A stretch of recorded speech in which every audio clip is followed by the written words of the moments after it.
اب تاني دلوقتي. انا مش عايزه اب تاني، انا بس عايزه جد حنين لبنتي وعايشه طفولتها اللي انا ما عشتهاش.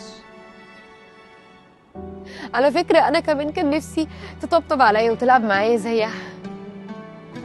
انا والله العظيم كنت هعمل كل اللي انت عايزه. كان نفسي بس انت تسيب لي حريه الاختيار.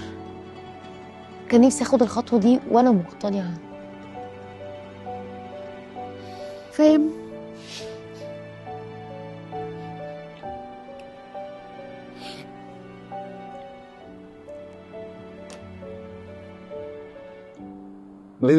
بنتك وانت حرة فيه، ربيها زي ما انت عايزة.